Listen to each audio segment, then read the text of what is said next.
Allahabad high court में ज्ञानवापी सर्वे के मामले को लेकर याचिका पर सुनवाई आज भी जारी है। कल काफी गर्मा गर्म बहस भी हुई है। बातचीत करने के लिए हमारे साथ मौजूद हैं अंजुमानी इंतजामिया कमेटी के वकील नकवी साहब। बहुत स्वागत है आपका सर आज तक पर। नकवी साहब, कल बड़ी गर्मा गर्म बहस हुई है। आप भी थे, विष्णु जैन भी थे, जज साहब भी थे। पहले तो मुझे बताइए कि फिलहाल ये केस आपको किस ओर जाता नजर आ रहा है? अब ये तो हम प्रेडिक्ट नहीं कर सकते क्या क्या उसका नतीजा होगा। It is to be decided by the court. Now it is before the court. We hope that it will be decided in our favour. that is our endeavor, and that we hope that it will be decided in our favor. Sir, ASI सर्वे को लेकर बड़ी चर्चा हुई है। हिंदू पक्ष ये कह रहा है कि हम खुदाई नहीं करेंगे। आपका ये कहना है कि जब वो जाएंगे तो खुदाई होगी ही होगी। इस बात को लेकर आपको क्या लगता है कि आगे क्या? देखिए, बेसिकली जो हम ये कह रहे हैं कि वहाँ खुदाई करना है, तो जो डिस्ट्रिक्ट जज साहब का ऑर्डर है जिसको हमने यहाँ चैलेंज किया है और जिस पे सुप्रीम कोर्ट ने भी स्टे दिया और हाई कोर्ट ने भी अब स्टे दे दिया, सब कंफर्म कर दिया, उसमें बार बार एक्सकेवेशन की बात हर लाइन में एक्सकेवेशन की बात आ रही है। तो एक्सकेवेशन का मतलब होता है खुदाई। तो बार बार कोर्ट ये कह रही है कि आप खुदाई करें वहां जाकर के। हम कैसे मान लें कि वहां खुदाई ये नहीं करेंगे? और ये उसी ऑर्डर के डायरेक्शन के बेसिस पे ये मौके पे पहुंचे हुए हैं वहां अपने फावड़ा कुदाल लेकर के, जैसा हमने देखा है, सुना है लोगों से। तो ऐसी सिचुएशन में ये खुदाई नहीं करेंगे, इसकी क्या गारंटी? हर स्टेज के ऊपर इन्होंने यही कहा कि हम खुदाई, मतलब कोर्ट ने कहा कि खुदाई करिएगा आप, बाकी और जो साइंटिफिक सर्वे है, ये है वो है, रडार से कीजिएगा। बट आखिर में एक वर्ड आता है एक्सकेवेट। तो इट मीन्स कि there is something with regard to this excavation and they are ready to do that, and that will damage the property. आपने कहा कुदाल वगैरह लेकर वो लोग पहुंचे हैं, तो क्या ये पॉइंट आप रख सकते हैं?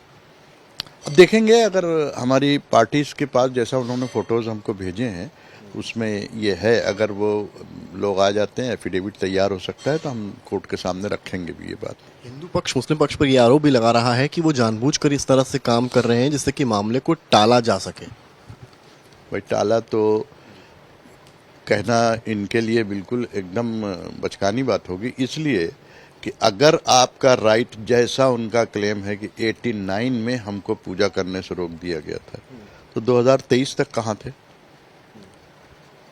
तो टाल तो आप रहे हैं, और आप, इससे लगता यह है कि आपका क्लेम कहीं नहीं है। आप एक आर्टिफिशियल क्लेम पॉलिटिकल एक्सीजेंसी के बिना के ऊपर आप लेके आ गए हैं कोर्ट में, और आप अब कोर्ट को यूज करके चाहते हैं कि आपके पॉलिटिकल एजेंडे को कोर्ट फुलफिल कराए। This is not possible. आपने कल कहा कि जो अगर खुदाई होती है 1% भी वहां पर, तो जो वजू खाने का एरिया है वहां पर भी दिक्कत आ सकती है, जबकि सुप्रीम कोर्ट का ऑर्डर है कि वो सील दे नेचुरली वो, चूंकि वो बिल्डिंग के डोम के नीचे, बिल्डिंग के अंदर है, इन केस किसी वजह से अगर एक भी पोर्शन गिरा, तो चूंकि 1000 साल पुरानी बिल्डिंग है, हमारे हिसाब से 600-700 साल, उनके कहना है कि 1000 साल पुरानी में भी, हम कहते हैं उसको मिनिमम आप रखिए 600 से ऊपर।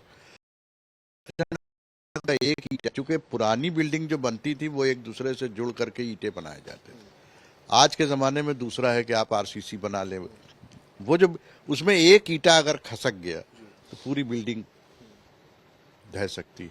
तो ऐसी सिचुएशन में वो जो पोर्शन जो ऑलरेडी प्रोटेक्टेड है by the order of the supreme court, वो भी डैमेज हो सकता है।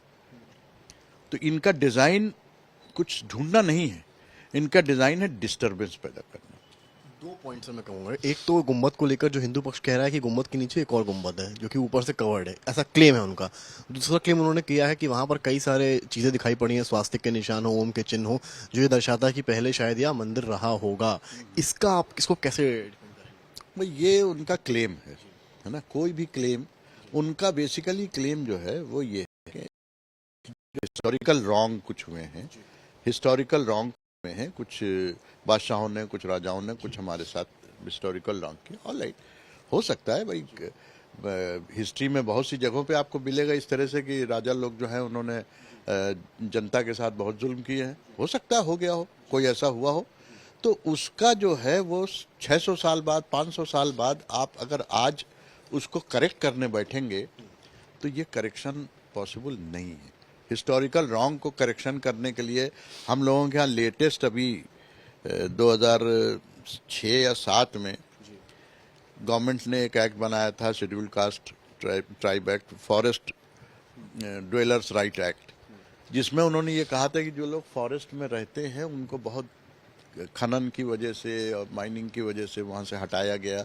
हम उनको उस हिस्टोरिकल रॉन्ग को करेक्ट करने के लिए इस एक्ट को ला रहे हैं और इनको दोबारा ले जाके वहाँ बसाएंगे।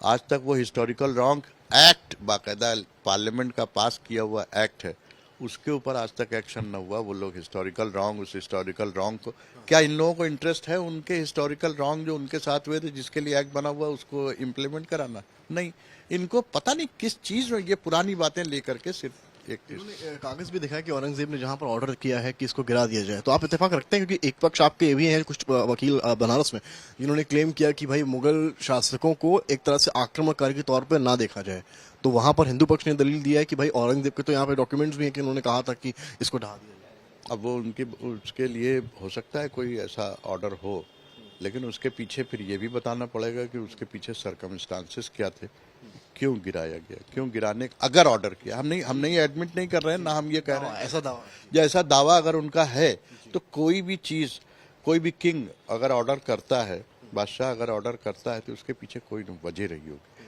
तो वो जो हिस्टोरिकल फैक्ट्स हैं वो भी लाए जाए सामने, इनको लाना चाहिए, इनकी ड्यूटी है कि साहब इन वजह से उसने गिरा दिया था। वो वजह नहीं बताते, वो गिरा दिया था। डिस्ट्रिक्ट कोर्ट का ऑर्डर आता है, एएसआई सर्वे, आप लोग वहां पर भी कहते हैं कि हम जाएंगे हाई कोर्ट, आप लोग जाते भी हैं, और फिर आप कल आप सीजे से आपकी बहस जो हो रही थी, बातचीत हो रही थी, जो उसमें आपने कहा भी कि जिस तरह से ऑर्डर आनंद फानन में दिया गया है, तो ये आनंद फानन में जो ऑर्डर दिया गया है, इससे तात्पर्य? आनंद फानन में ऑर्डर, देखिए, इन्होंने सूट फाइल किया 2023 में with regard to a claim that they were deprived of their religious rights since 1989. कई बीसों साल बाद सूट फाइल किया, 21 से वो सूट पेंडिंग है। ऑल ऑफ ए सडन मई में इन्होंने एक एप्लीकेशन मूव किया अभी 2023 में, और उस एप्लीकेशन में इन्होंने प्रेयर किया कि एसआई से सर्वे करा लिया जाए। डिस्ट्रिक्ट जज साहब ने ऑब्जेक्शन इनवाइट किया और उसके बाद उसको तय कर दिया, एक ऑर्डर कर दिया।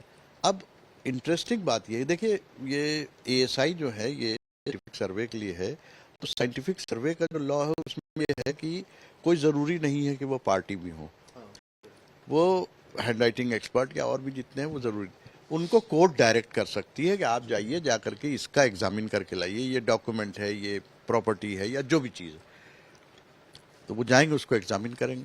तो ये अब यहाँ से जो शुरू होगा, कोर्ट डायरेक्ट करेगा कि आप जाइए, जा करके ये चीजें एग्जामिन करके आइए, तो ये डायरेक्शन जाएगा उसको, और डायरेक्शन जाएगा, वो ऑर्डर उनके ऊपर कम्युनिकेट होगा।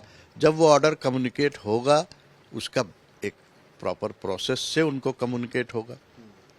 वो ऑर्डर इनको कब कम्युनिकेट हुआ और ऑर्डर किसने ऑर्डर इनके पास भेजा, डिस्ट्रिक्ट जज का जो ऑर्डर जो हमने चैलेंज किया है, उस ऑर्डर से ये नहीं रिफ्लेक्ट होता कि ये ऑर्डर एएसआई को डायरेक्टली भेज दिया जाए या उनके कोई ऑफिसर कोर्ट में मौजूद थे उनको इंफॉर्मेशन दी गई। They have not either received the order nor they have been served with the order.